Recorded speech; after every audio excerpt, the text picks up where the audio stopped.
Shalom, Bapak Ibu, saudara-saudari terkasih, semoga senantiasa diberi kesehatan dan berkat berlimpah dari Tuhan kita Yesus Kristus. Marilah berdoa dalam nama Bapa dan Putra dan Roh Kudus. Amin. Ya Tuhan, puji dan syukur kami boleh mendengarkan dan merenungkan firman-Mu. Semoga kami dapat menjalankan kehidupan kami sesuai dengan firman-Mu. Amin. Renungan Harian Katolik, Rabu 5 Januari tahun 2022. Bacaan pertama, 1 Yohanes 4, 11-18.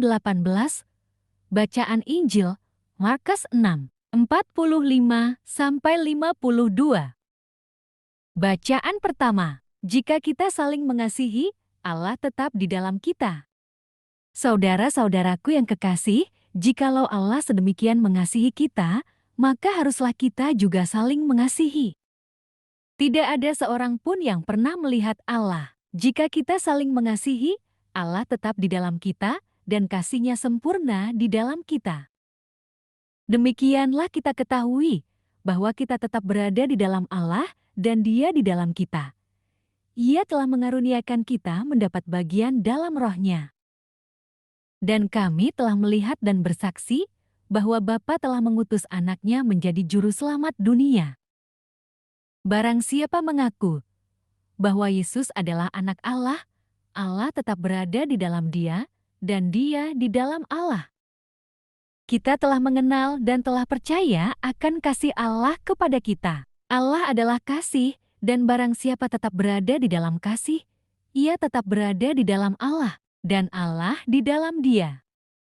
Dalam hal inilah kasih Allah sempurna di dalam kita, yaitu kalau kita mempunyai keberanian percaya pada hari penghakiman, karena sama seperti Dia, kita juga ada di dalam dunia ini. Di dalam kasih tidak ada ketakutan. Kasih yang sempurna melenyapkan ketakutan, sebab ketakutan mengandung hukuman, dan barang siapa takut, ia tidak sempurna di dalam kasih. Demikianlah sabda Tuhan, syukur kepada Allah. Bacaan Injil, para murid melihat Yesus berjalan di atas air. Sesudah itu Yesus segera memerintahkan murid-muridnya naik ke perahu dan berangkat lebih dulu ke seberang, ke Betsaida. Sementara itu ia menyuruh orang banyak pulang. Setelah ia berpisah dari mereka, ia pergi ke bukit untuk berdoa. Ketika hari sudah malam, perahu itu sudah di tengah danau, sedang Yesus tinggal sendirian di darat. Ketika ia melihat betapa payahnya mereka mendayung karena angin sakal, maka kira-kira jam 3 malam ia datang kepada mereka berjalan di atas air, dan ia hendak melewati mereka. Ketika mereka melihat dia berjalan di atas air, mereka mengira bahwa ia adalah hantu, lalu mereka berteriak-teriak. Sebab mereka semua melihat dia dan mereka pun sangat terkejut. Tetapi segera ia berkata kepada mereka, "Tenanglah, aku ini, jangan takut." Lalu ia naik ke perahu mendapatkan mereka, dan angin pun redalah. Mereka sangat tercengang dan bingung. Sebab sesudah peristiwa roti itu, mereka belum juga mengerti, dan hati mereka tetap degil. Demikianlah Injil Tuhan, terpujilah Kristus. Renungan Injil, doa dan ketenangan. Para rahib kuno mengajarkan doa dan ketenangan batin. Nasihat mereka tentang doa adalah doa yang terus-menerus membuat kita dekat dengan Tuhan. Doa menjauhkan kita dari putus asa. Mendaraskan doa-doa dengan tekun, meredakan hawa nafsu yang menggoda hidup. Doa melahirkan kelembutan hati dan perasaan yang tenang. Ketenangan batin menumbuhkan keberanian untuk hidup. Sesibuk apapun, tetaplah berdoa. Yesus mengajarkan kita untuk tetap berdoa meski sehari-hari sibuk. Injil menceritakan bahwa setelah ia mengajar dan menggandakan roti untuk dimakan oleh 5.000 laki-laki tidak termasuk anak-anak, ia pergi ke bukit untuk berdoa. Bukit merupakan tempat yang sunyi, jauh dari hiruk pikuk. Ia berdoa karena perlu mengambil waktu untuk bersekutu dengan Bapa.